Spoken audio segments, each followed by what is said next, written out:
Persons under 18 will not be admitted. What's up, everybody? This is Jeff. And Ben. From Toking with the Dead. And Still Toking With. And Still Toking With. Still Toking With is our live show. Yes. You can catch that every Wednesday.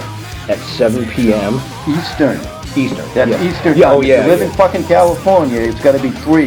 No, 4. 4? Yeah. They're only 3 hours behind. What about daylight savings? Yeah, well, fuck that. We'll worry about that one. Okay, so if you're on the West Coast, you're going to have to look up when 6 o'clock is out there compared to here. Which would be actually 7 o'clock out there instead of here.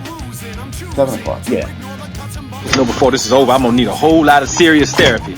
You're all fucked up today. Another $1 for the swear jar. I'm always fucked up. You should tune into the show and see really how fucked up I can get. Oh, yeah. Well, opinions are like assholes. Everybody has one. And when you do tune in, you're going to see amazing guests like this.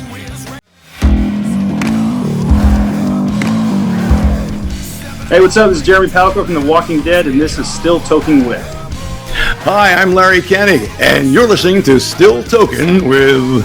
What's up, everybody? It's comedian Sherwin Array, and you're listening to Still Toking With on the Dorkening Podcast Network.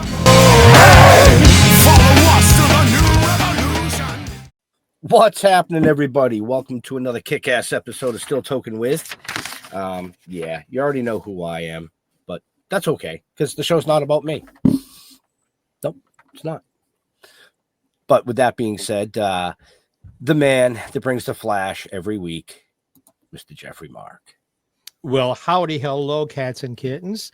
Yeah, hey, we're on a different day and time. Wow, that's so special for a very special reason and a very special guest. So we're going to be on twice this week. In fact, is this the first time we've been on twice in 1 week? Yes. Special. Well, happy Thanksgiving week. If you're watching us live and if you're watching us later, I hope it was good for you. And I just can't wait to get started. So let's make sure we bring in the other host, the voice in your head, the handsome guy from Massachusetts, Jeff Holman. See, I'm the handsome one. I thought I just said that. I could have sworn I heard my own voice. Well, that means Ben. That means Ben's not. This That's week. Okay. I alternate.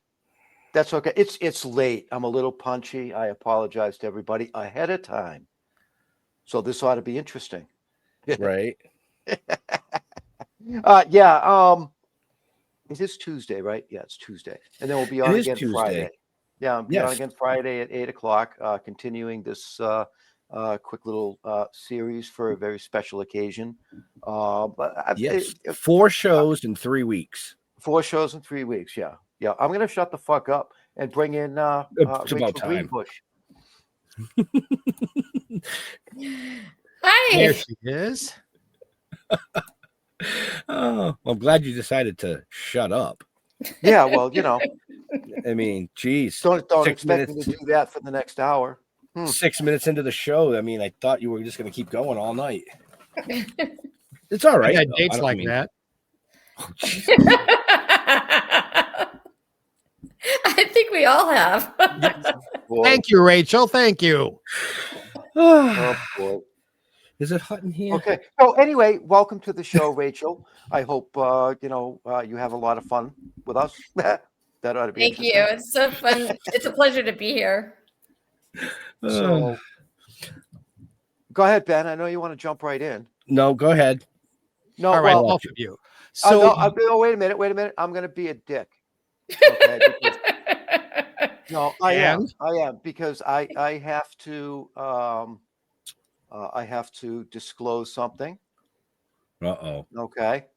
I apologize to everybody because this is probably bad in a lot of people's eyes, but I have never seen an episode of Little House on the Prairie.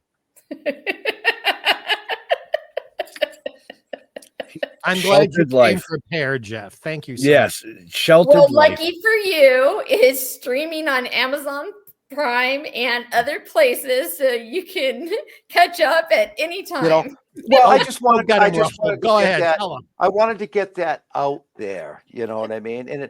And so I can't say whether the show sucked or whether it was awesome, but I'm going to assume it was awesome because not too many shows get a 50th anniversary party.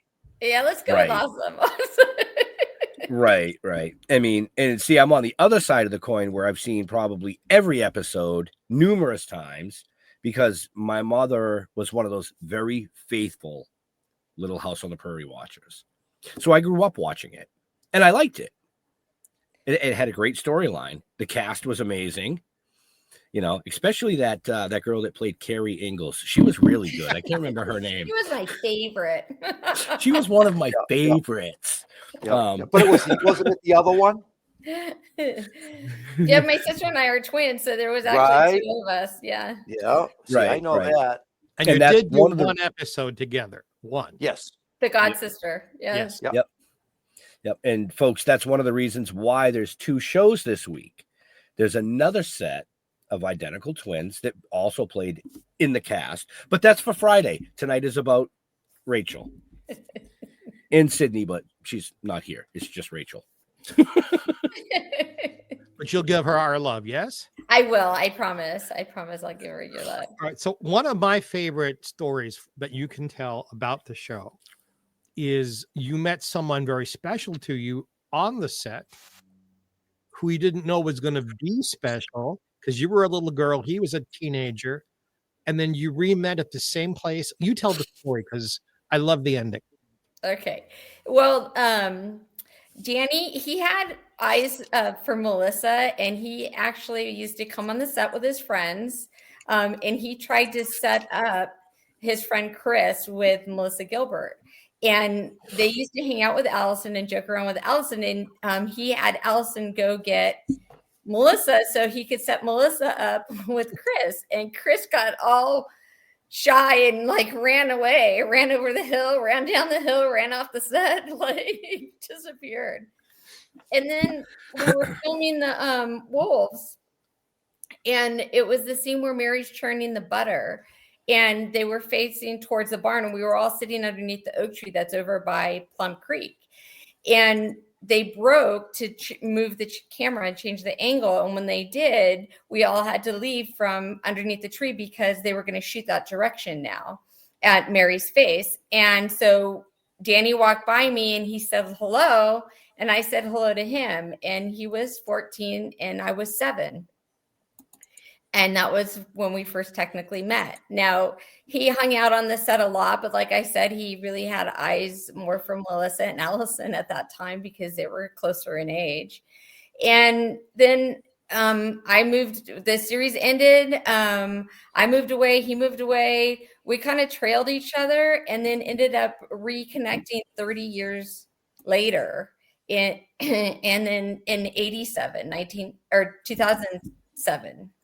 Wow. And then we started dating in 2008. We got married underneath the oak tree where we first met on the set in Tepo Canyon on Big Sky Ranch in 2014. And the rest has just been, so much fun, just a grand adventure. Time has passed so fast. And we're talking about Danny Sanchez, her husband. We're talking about Danny Sanchez, my husband. Mm-hmm. Right. I love that story. Did you tie a yellow ribbon around it? No, we didn't do that, but we did stand on the rock. Somebody posted a picture of the rock that's there, and our friend who married us stood on that rock as a preacher and married us right by Plum Creek. That's cool. Wow. And just to complete the story, Rachel, where do you live right now? Simi Valley. Yeah. And like how many feet away from that tree do you actually live almost? Within miles. Yeah. Because it feels like home. Why wouldn't it if you got married there? It did. When I moved back to Simi in 2000, I had lived a lot of different places trying to figure where I fit in. Where was my corner of the sky?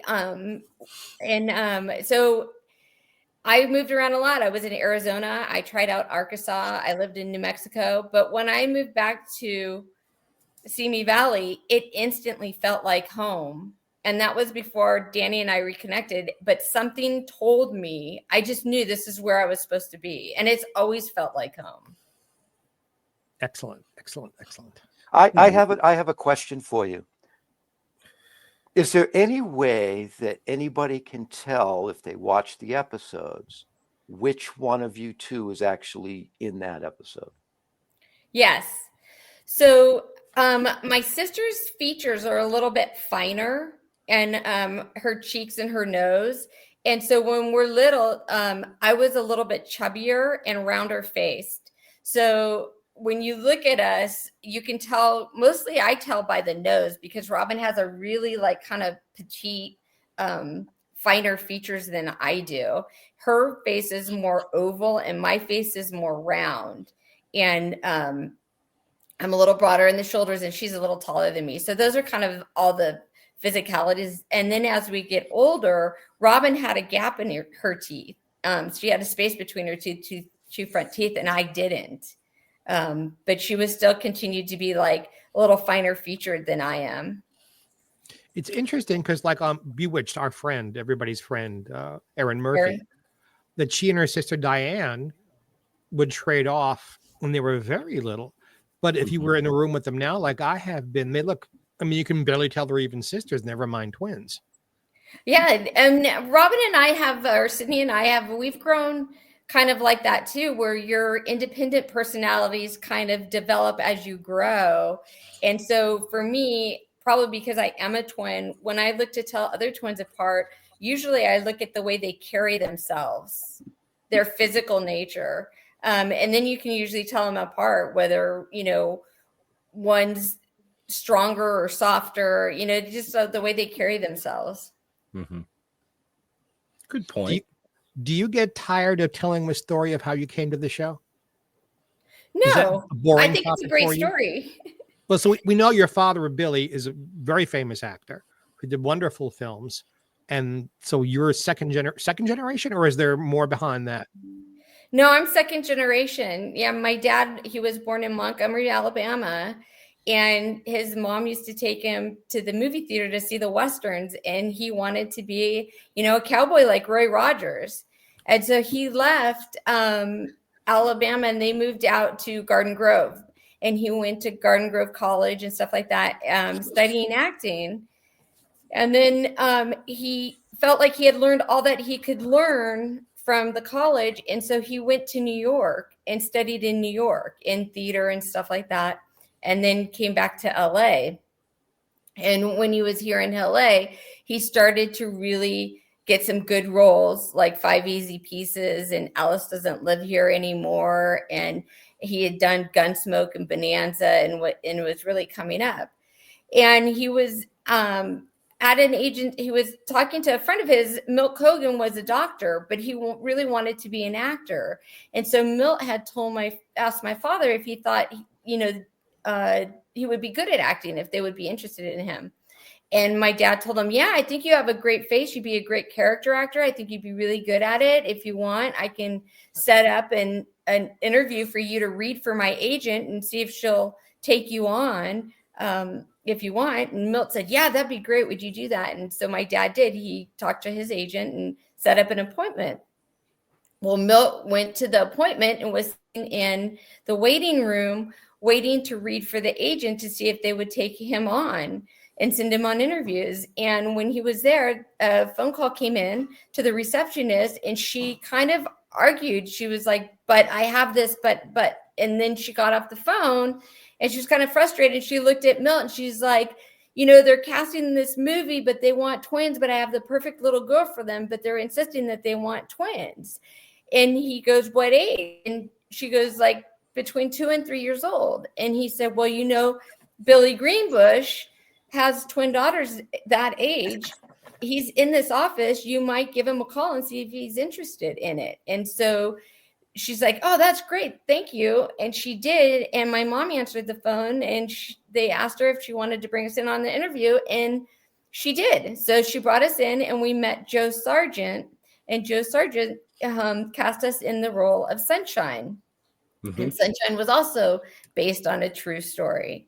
And then Michael saw that, and Michael had us come in and read for Little House on the Prairie. Well, it wasn't really a read because, you know, at 3 years old, you can't really read. But he took us in. My mom curled our hair, made us all all cute and took us to the interview to meet Michael. And then he said, "Oh, no, their hair's all wrong. Do you always curl it?"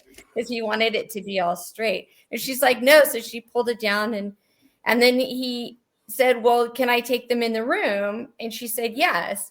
And so we went in the room with Michael, and I'm sure he wanted to see how workable we were, if we would like sit on his lap and interact with him and not be afraid to be away from our mother and stuff like that. And then he really could work with us. And so then he hired us to do Little House on the Prairie. And my brother is 2 years older than me. And my mom said when he was 2 years old, he was all go, go, go, go, go. So she was trying to take care of twin daughters and my brother, who was 2 at the time.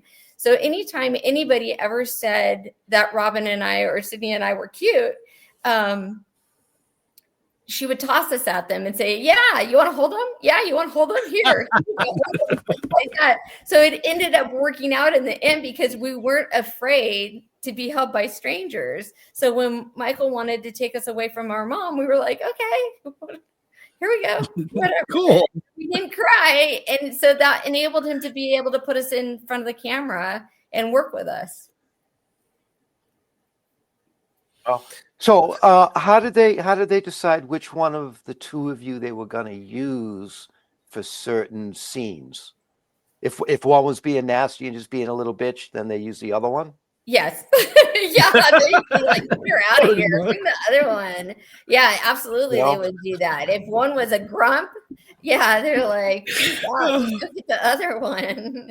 We were replaceable and interchangeable in every sense. Did that bother the two of you? Was there ever like any friction? Like, "Oh, what about me? My turn." The only time we ever did that was the God Sister, because we both wanted to be the God Sister. But they ended up dividing up the scenes. But Robin got a little more screen time as Alyssa than I did. You know, I got chased by a spider. That's what I got. It's glamorous work, let me tell you, folks.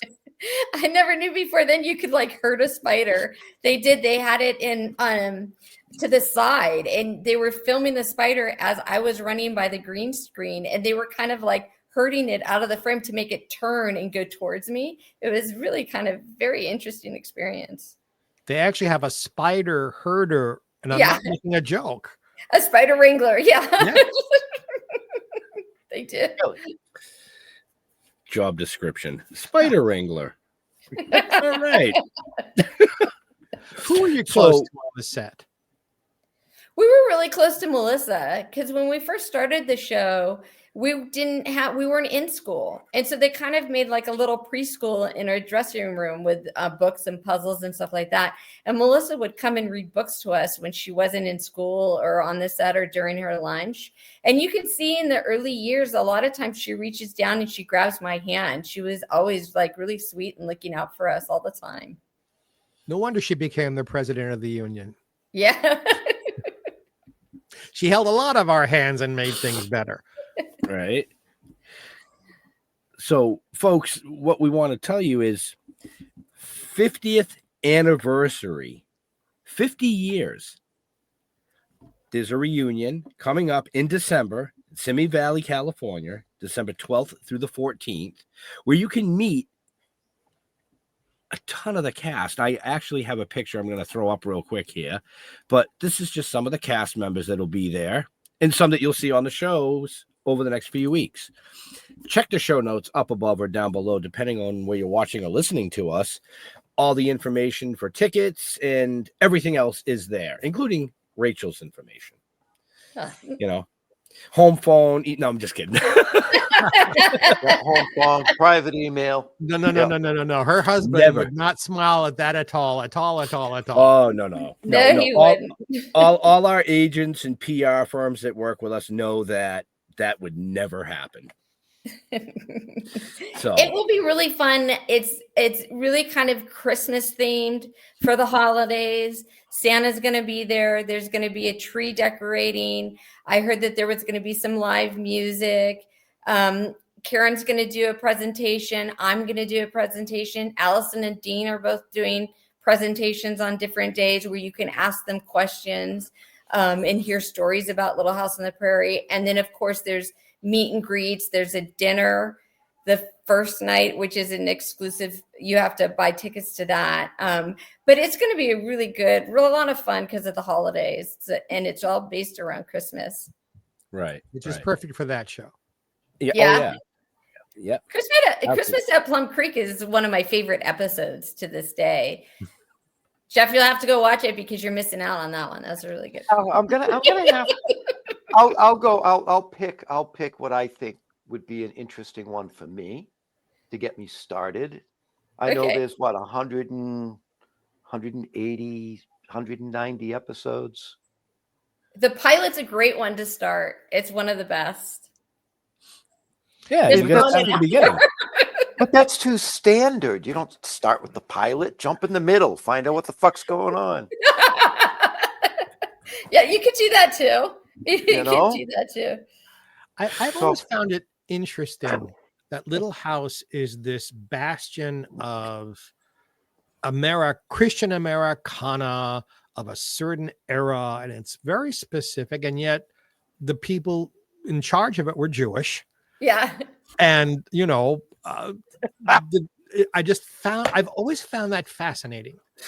It's that because those of you who don't know, Michael Landon was Jewish, and being a Jewish boy myself, I'd watch the show or other things produced by Michael and go, he's got this down pat. How did he figure this out?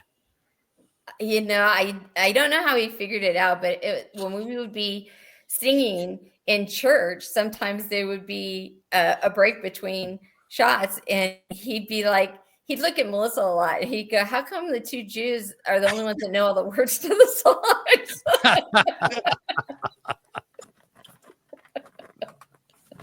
Oh boy. What was your relationship with Michael like? I never got to meet Michael, so I only know people who knew him, and I hear lots of different things about him. I would sure like to know him now as an adult to an adult, because when a relationship from adult to adult is so much different than from adult to child. Mm-hmm. But I always had a good relationship with Michael. Michael was a very, very busy man, and he never stopped working. And on his lunch breaks, he'd be writing other scripts and having other ideas. And after we were done shooting, if we were on location in Tucson, he'd be sitting by the pool writing another script or another story or thinking about things. So he really was a workaholic a lot. So because of that, and he always had everybody break at like 5 or 6 o'clock every day so they could go home and have dinner with their families. We didn't work late a lot of times, or most of the time, unless it was dictated in the script to do so. So like time was money. He hustled. He got everything done, everything wrapped up so that people could go home and be with their families. So the demands on him were so strong. I didn't really get to have a super interpersonal relationship with him, but I always had a really good one. And he just loved to make us kids laugh. He expected you to know your lines, be ready, know the story, and not hold up production. But at the same time, we used to catch frogs in Plum Creek because it was a recirculating pump. So when we weren't using the circulating pump, the water would just sit in it, and the frogs loved to be in there. And so we would go catch frogs, and we would take them to Michael, and he would put them in his mouth, and he would walk up to people and let the frog jump out. And us kids, we would just howl with laughter and think that was so funny.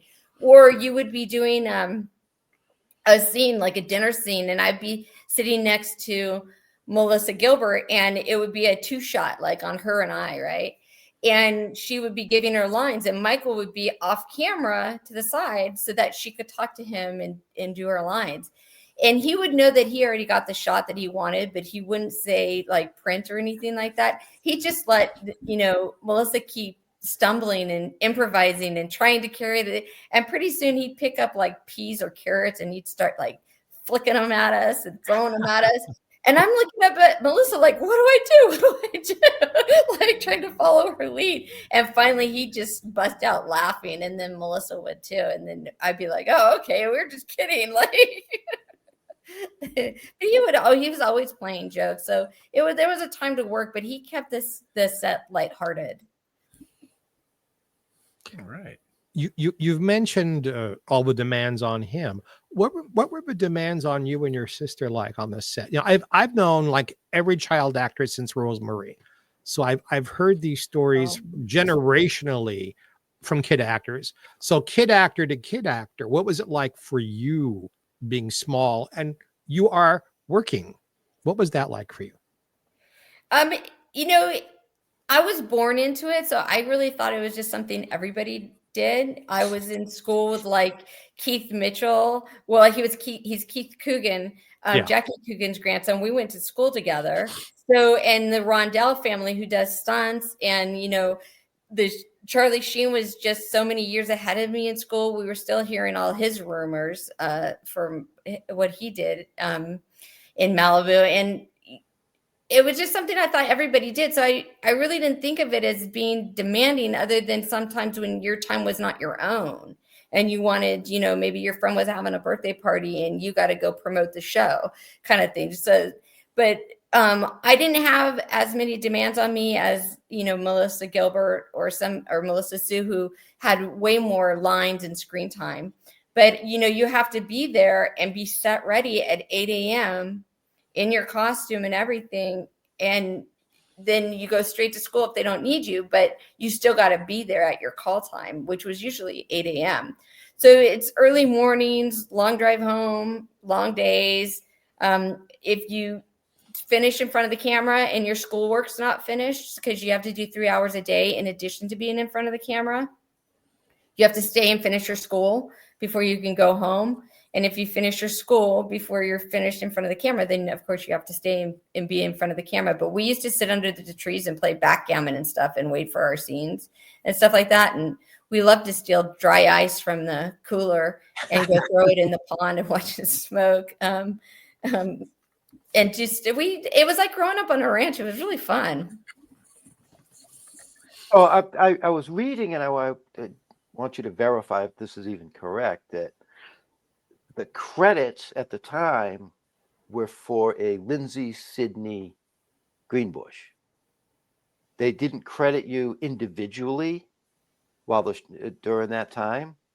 They never did. But what is really interesting is my father, his real legal name is William Warren Bush, but his great grandfather was Green William Bush. And that was a name that had been handed down generation to generation in his side of the family. But my grandmother decided to name him Warren instead, and he always hated the name Warren. So when he became an actor, he put Green back in his name as a tribute to his great grandfather. So he became Billy Green Bush, and Green was like a middle name.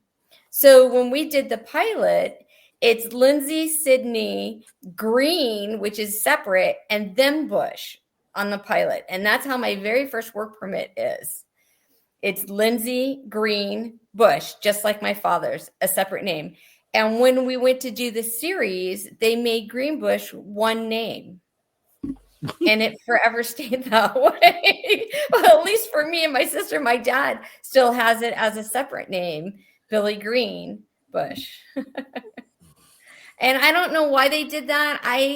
Maybe they had a limited amount of characters and they had to take the space out, but they never used an and either. So I still have people to this day that don't know that the Carrie was played by twins, that there was twin girls. Well, now they do, because that's part of the show. Yeah. It's very common because of child labor laws. So children working in the entertainment industry are exempt from federal labor laws. And it is up to each and every state to pass laws that protect the children living or working in the entertainment industry. And that's why a lot of shows go outside of California to states that don't have protective laws for children, because then they can get away with a lot more. But California was one of the first. So when I was young, they did have laws. So child children working in the entertainment industry that were as young as I was can only work 4 hours a day. So what they do is they call the first twin in at 8, and they work their 4 hours if needed, 4 hours, and then they cut for lunch, and then they bring the second one in after lunch, and they can still get a full day shoot using 2 girls, and that's why they do that. Makes but sense. Really, nobody's watching, and if one twin wakes up grumpy for the nap, they'll use the first twin again. If one twin has a cold, they'll use the second twin all day long. So it's otherwise, you know. What are they going to say? They're going to go, "Oh, gee, I'm sorry, I mixed them up. I thought it was another twin. I thought it was Lindsay. No, I'm sorry. My bad. And I think for children under 18 months, it's even more restrictive because they don't want the harsh lights in little babies' eyes. Correct. So you are correct. it's another reason why they would use twins, because you can only keep the child, I think, for 10 minutes under the lights, and they must be taken away. So, right. You're absolutely right. That's correct. Yeah. There was no such law on the stage in New York. Trust me. I've worked 12-hour days, and I was underage, and nobody cared. Oh, well, they do have laws now, so they've gotten better. Rachel, that was a very, very long time ago. Yeah. Now we need labor laws for the adult watch it. Over 50 club. Over 50 club. Okay. I'll go with the over 50 club because then I can put myself in there. I won't get beat up by 2. As long as you're being inclusive, I will back off. Jeff and Jeffrey would be chasing me with their damn walkers. I'm the oldest citizen in this group, so the age things always come my way. Yeah. Oh, directed it both. apropos of nothing really, why did they give you girls different first names? Why stage first names? Your real first names are beautiful. All our friends called us Rachel and Robin. So our names are Rachel, Lindsay, Renee. I guess my mom really couldn't settle on names. So it's Rachel, Lindsay, Renee, and Sydney, Robin, Danae. But I guess because of the twin thing, we grew up being called Rachel and Robin. So a lot of times I refer to my sister Sydney as Robin because that's what we've always called her. But her real legal first name is Sydney. Okay. Right. And mine is Lindsay. I was named after the poet Vachel Lindsay. That's who my mom named me after. Wow. Well, because I was doing some research and I'm like, what the fuck is up with these names? It's like all these names. Right. And Allison likes to tease me all the time. She's like, what name? Who are you today? What's your name? And Michael used to call us the bunch. That was his. He's like, get the bunch. That's what he used to call us. Well, I will say, because obviously, whether I watch the show or not, I still do my research. And I typed in Rachel, but it gave me Lindsay. Yep. Yeah. I don't know why my mom chose to use my middle name for the show. Maybe because it rhymed with Sydney better. Lindsay and Sydney rather than Rachel and Sydney. I'm not sure why she made that decision. Interesting. So, I'm like, okay, well, what's she going to put on the screen as her name? There you have it. When I started working after Little House, I really wanted to incorporate my first name I didn't want to get rid of Greenbush because of my father. It was already so established and so many people knew him, and we had Little House and Sunshine already and done commercials and all that kind of stuff. So I didn't want to lose the Greenbush, but I did want to start going by my first name. So when I did Matt Houston after Little House, I had them bill it as Rachel Greenbush and started to try and incorporate my first name in there. Right. Excellent. I was actually going to lead into that because you guys broke away from Little House and then you started doing commercials, Double Mint Gum, Mattel Toys, Kentucky Fried Chicken. I mean, like, these are big named commercials, but then you guys both decided to call it quits and go back to school. Was there a specific reason for that, or just enough was enough? Well, we really got into horses. We loved horses, and we would ride horses every day after school. But like I said earlier, I was trying to find out, do I want to be an actor? I was born into my father's career. Is that something I want to do? Do I want to continue this? Who am I? What's my thing in life? But I ended up, when I was 13, really, really wanting to ride for the U.S. Olympic equestrian team doing show jumping. And so I started training a lot for that. And I started cleaning stalls and riding, exercising other people's horses in exchange for lessons and stuff like that. So that kind of really shifted in middle school and on into high school. And that was more of my focus. And I felt like that resonated with me more. I really was good with horses and good at riding them. Oh, nice. So you've mentioned a couple of times during this interview that you really wanted to try to find out who you were, where you fit, and things like that. So I'm assuming that you have found that.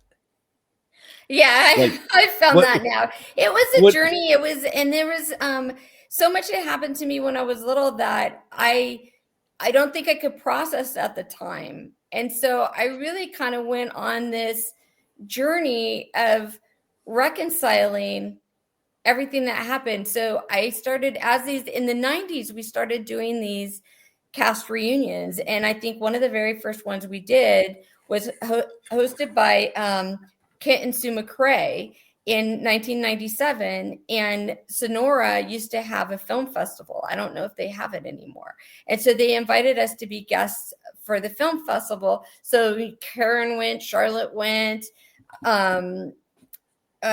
Leslie Landon was there. My sister was there. Gil Gerard was there. There was a lot of people there. Melissa Gilbert was there. And when we started doing these in the downtime, I started asking questions, Karen and Dean and Charlotte, and started talking to them about Michael's style of directing and different facets of the show. And, I never knew that he had to turn around and have each episode done in like 10 days and ready to air. I mean, that's just such a tight schedule. And he was always thinking of the next thing, the next thing, the next thing. So it really helped me kind of come to terms. Michael was like Superman to us kids. I mean, you never thought anything would happen to him. And it was, when he passed away, it was one of the first things in my life. I was 21 and it just really rocked me to the core. And I didn't know how to emotionally process it. And so I got angry for a long time and just kind of like pushed it away and pretended I was mad at it. But through talking to a lot of my castmates, there was a healing and a journey. And it was a really fun journey. I ended up going to Oklahoma and being inducted into Great Hall of Western Performers in the museum, and got to go with Melissa, and Michael Jr. was there, and that was really fun. So I've really settled. And I think that's one of the things I love about being here in Simi is it really feels like it's part of my anchor. It's part of the earthiness that makes me grounded. And for those of our friends out there who are wondering where is Simi? Simi is the next valley over from the San Fernando Valley, north and west of Hollywood, just to give them some geography. Yeah, that's correct. And there's so much movie history here. You had, at the time we were filming, it was called Tapo Canyon Ranch. Now it's called Big Sky Ranch. But then you had Corriganville that was over in Santa Susana Pass, close to the Spawn Ranch. And then on down below the Spawn Ranch, Roy Rogers had his ranch. And then you had Iverson Ranch. So there was all kinds of movies like Lassie, The Lone Ranger being filmed all over in the Star Trek as well, all over in this area. You can always tell it by the rocks. When Captain Kirk is fighting the Gorn, that's where he is, right there. Now, you know about that, Jeff, don't you? Yes, I do. Yes, I do. So, did you ever feel lost on the prairie? Lost on the prairie? Yeah. No. I fell down a well or an air shaft. But I was lost. They lost me, but I didn't feel lost. The most random, stupid question will bring up something like that. Right. Oh, Rachel's being a brat today. Where's the well? Over there. or she didn't fall. What's that? What's that, Lassie? Rachel's down the well. Okay, girl, we'll come get her. Yeah. Did you ever meet Lassie? No, I never got to meet Lassie. No, I did. Oh, that's too bad. I did. I wasn't asking you. Did they have more than one Lassie? We had more than one bandit. Yeah, there was a lot of them. Like Annie said, there's the main one, there's the one who swims well, there's the one who barks well, there's the backup in case the good one gets ill, and then but they are all one family to the next. They're all bloodly connected. Mm-hmm. Yeah, I think we had Bandit's father, and then we had Bandit. I think they were father and son, the two dogs that we had. Mm-hmm. Apropos of nothing we're talking about, you were on one of my favorite television shows of all time. The show is one of the reasons I went into show business. Tell me about being on To Tell the Truth. Oh, that was my sister. Oh, that was Robin. That was Sydney. Yeah, that was Sydney. How? See, you can't tell them apart. Don't worry. Sorry about that, folks. It's okay. I mean, you can do your research, but I don't think I've ever read one article that was 100% correct. No. They always mix this up in some regard, so it's okay. It's on your IMDb, young lady. That's why. Oh, is I it? got it from. Yeah, that's where I got it. What's funny is I've asked them. So I don't pay for the service. It used to be free. Now you're supposed to pay for it, but they hold it against me because I don't choose to pay for it. So when I contact them and I say, this needs to be changed because there's some things in there that just aren't true, they treat me like I'm a criminal pretending I'm being me. And I'm like, really, let's get real here. If I was going to pretend I was a celebrity, it would be somebody bigger than Carrie. I'm just saying, But you know what? Carrie's an icon because the show is an icon. That's why there's this big 50th anniversary publicity about it. People just love this show. People like Jeff who have never seen the show but have maybe caught the opening, they'll say, who's Carrie? Which one is Carrie? And you can always say the little girl that falls down the hill in the beginning, and they immediately go, oh, I know who you're talking about. So forever will be what defines Carrie. I do know more about the show than you may realize because during that time, everybody talked about it. I knew who all the characters were. I just never personally watched it. But everybody was. My wife watched it when she was growing up. Well, I have to say, because Laura was the main character, that it really did resonate stronger with girls that could identify with Laura's age and everything. So I will say that some boys really do love it too. I think it's like kind of the adventures that she goes on, the morals of the story and stuff like that. But it does have a bigger following with girls. Well, it's a beautifully made show. The quality of the writing, producing, directing, the costumes, every element of the show is, thank you, Michael, is so on. Yeah. I was a grown man when the show came out. I was working off Broadway when the show came out, and people would talk backstage about it.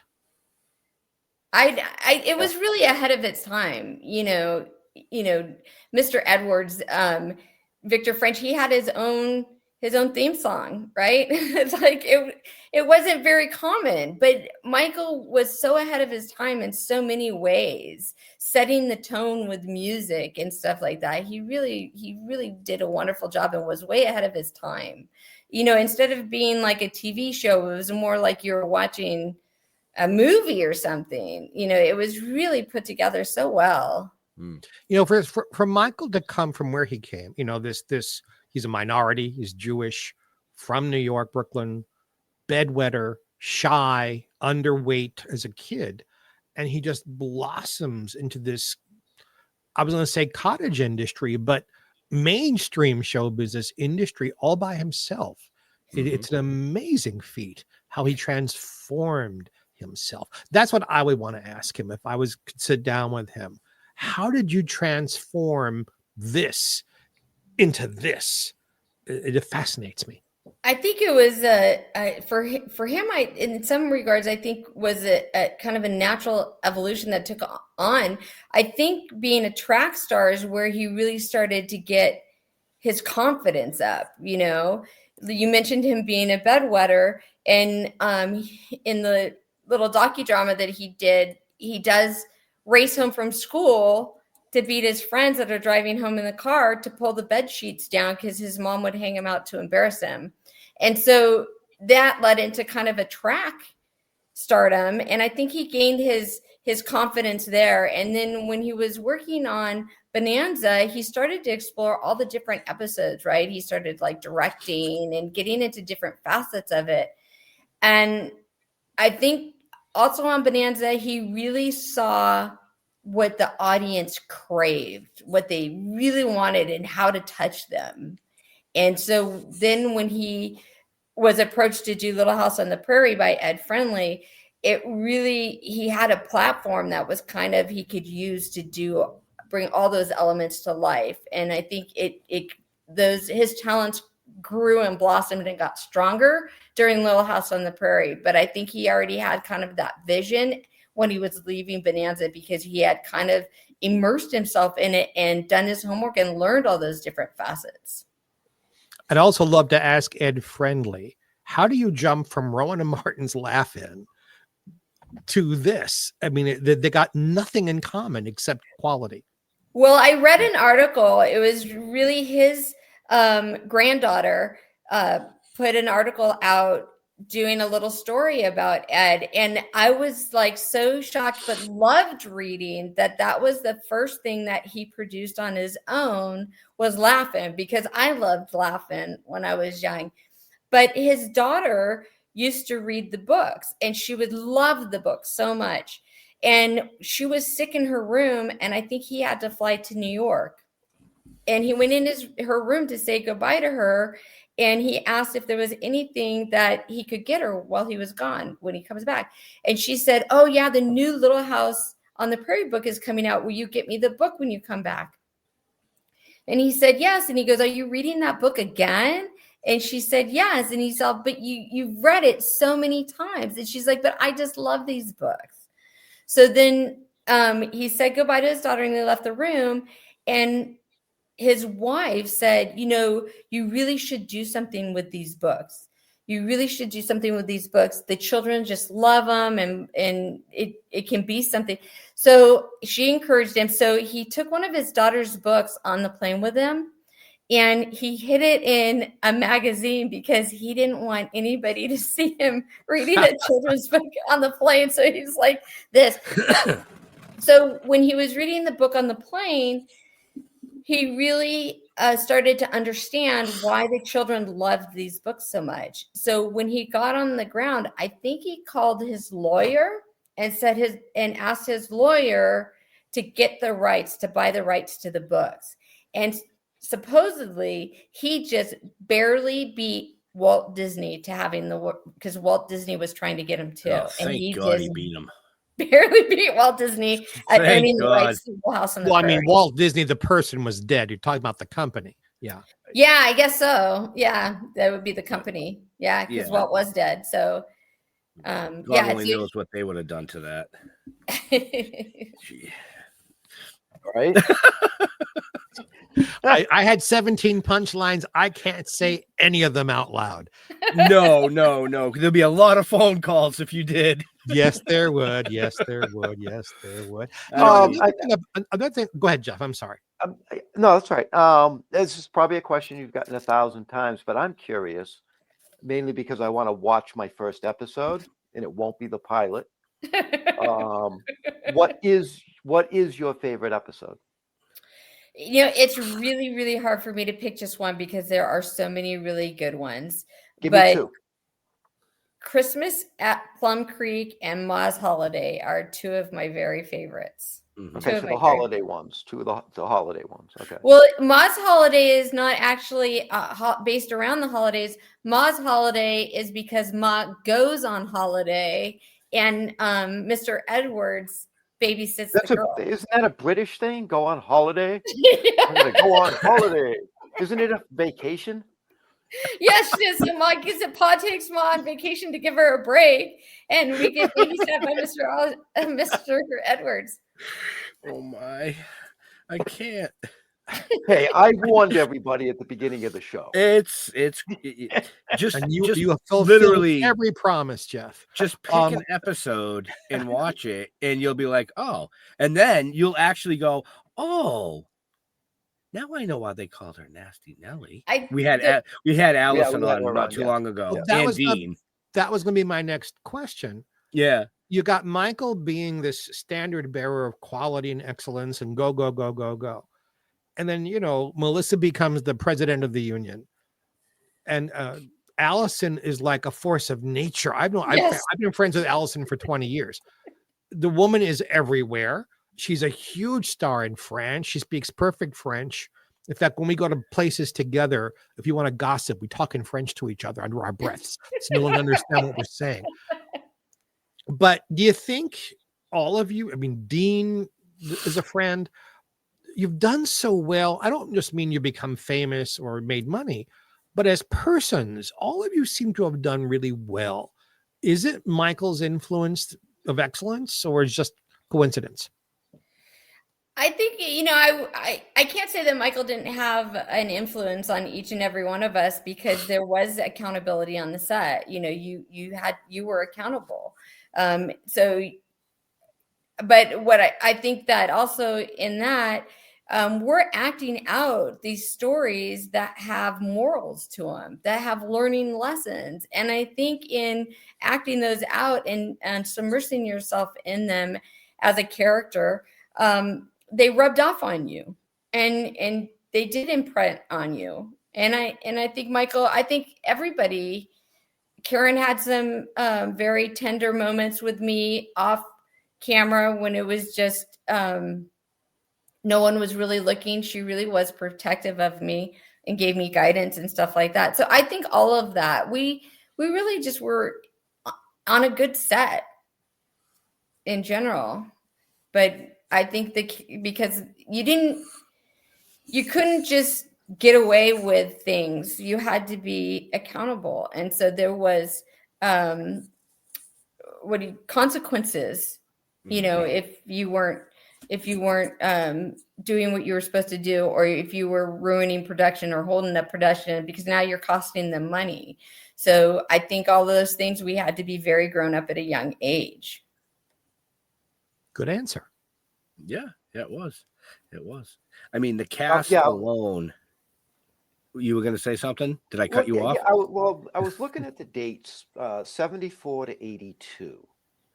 Yeah. Is how long Little House ran, right? So you were talking about age and this, that, and the other. And during that time, I was 11 to 18.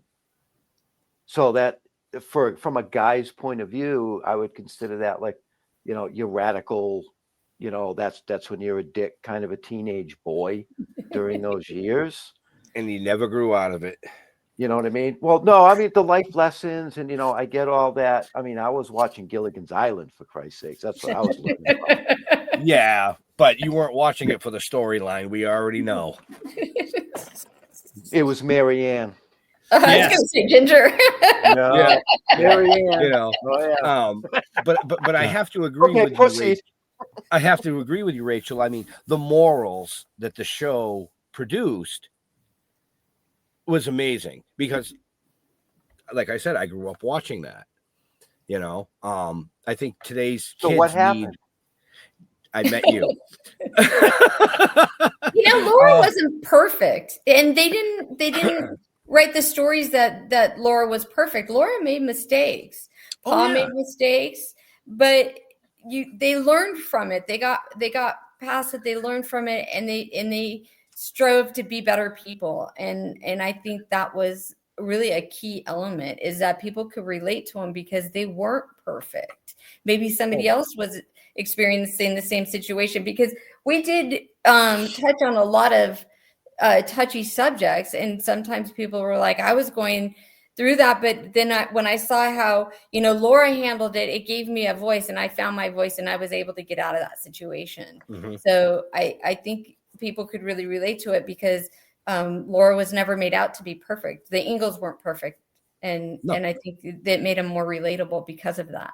Well, there wouldn't have been any conflict if everybody was perfect. Right. You weren't in the last season. Was that a happy thing for you or an unhappy thing? It was bittersweet. I mean, because I was 12 and I was, wanting to do things outside of that. But at the same time, this was my family. This is the family I knew every single day going to work. And so the weird thing about being an actor, and you can probably relate, the weird thing about being an actor is that it's going to come to an end. But when it comes, you're still not ready. But it's coming. It's not going to last forever. You tell yourself that logically. You form these really strong bonds with people. Then that end finally comes, and you're like, okay, well, let's all go our separate ways. And it's just really kind of strange. And so it was hard to break those ties. And then nobody really communicated or kept in touch until Melissa had a party and we all went. But we all just kind of disbanded to do other things. And that for me was hard, because they were my family. So it was almost like your parents got a divorce and you don't get to see the other part of the family anymore. And it was really kind of weird. And I didn't really realize it until later. But that part of it, just losing them, and not necessarily not being in front of the camera for the last season, wasn't necessarily hard. It was losing the connection with all the people that I had formed such strong bonds with. And a lot of the kids that were on the show were sons and daughters of the crew. And so we had the same children on the show for all those years, and we all grew up together, went to school together, played backgammon underneath the trees, ate lunch together, got ice creams, and threw, dry ice in the pond and stuff like that. So that part was hard, even though, I don't know, it's coming, but you're not ready for it. And yet you haven't lost them, because coming up, you're going to see everybody at this wonderful 50th anniversary reunion. I mean, everybody except Michael, of course. Does it feel like 50 years to you, or are you too young to get what 50 years is? Yeah, I'm too young. I'm too young. This has been around for 50 years, and I was in the pilot, but I'm too young to know what that means. That's the great thing, is that we're all so connected that, I may not see them for a couple months because they're doing other reunions that I'm not going to, or something like that. But when we step in the same room together, it's like we haven't lost any time at all. And the love for one another and the camaraderie is all just comes flooding back. Like it never ended. Like there's been no time away.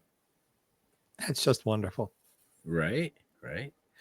So we are getting close to time. So, Mr. Marks, any last questions for this amazing guest before we let her return to her real life? Good heavens. Oh, that was a hard question? No. Narrowing it down. Narrowing it down to one was the problem. Tell your dad I said hello, first of all. I will. Please do. And do you miss performing at all? I do. I was in the Vagina Monologues with Allison twice. We didn't perform together, but we were on the same night, and that was really fun. And I don't have a lot of theater experience, so it was fun to perform in front of a live audience. That was really fun. I think now I would be a better actress than when I was young, because I have more life experience. that I could draw from, and I think I could layer a character better and get more in depth with it. But I do. There's a part of me that does miss performing.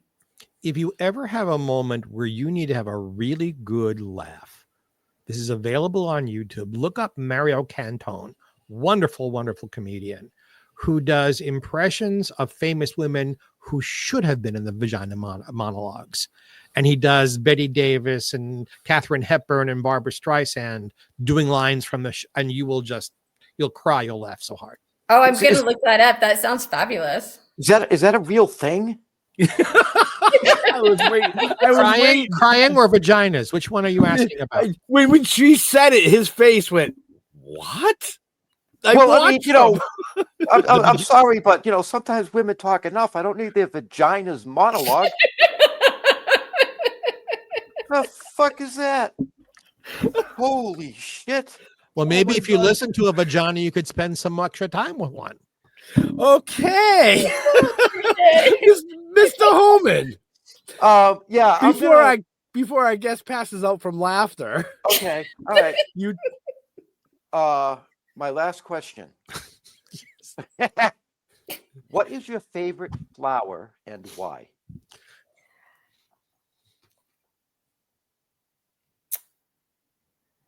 I would say roses, because I like to have them all outside of the tea garden and they smell so beautiful. And my mother's favorite rose was the JFK, the big white rose. And so they remind me of her.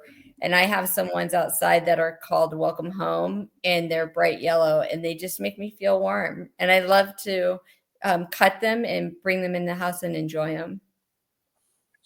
Do you know who asshole out there was expecting that question, were they?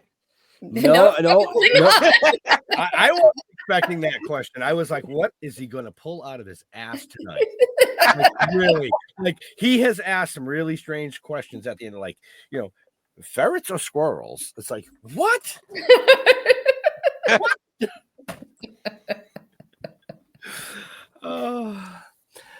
But thank you. I like that story about your mom and the roses. That was that was really cool. I like it too. Yeah, I actually have a welcome home outside. Oh, do you? That my grandmother planted. I bought my grandparents' house when they passed. That she planted. It still blooms. It's actually the mat he sleeps on when his wife throws him out. It's a little thorny. Yeah, it's a little prickly, but they're beautiful, and it just keeps blooming and blooming and blooming and blooming. I just love it. Right. So generally, I don't ask a last question, but tonight I'm going to, only because our producer of the network is running his show right now, and it's running on similar platforms. So I'm going to ask his question because I haven't asked it in a while. Tell us something that you geek out about. Like, you mentioned that you liked horses, but is there something that not a lot of people know about you? Like, you have a shoe fetish collection or something. What do you geek out about? Star Wars. Nice. Wow. Star Wars premiered on my birthday in 1977. And I can remember just what a huge deal it was. We all waited in line in Westwood to go see it. And it was just so different than any movie that had come before it. Mm-hmm. So, yeah, I love Star Wars.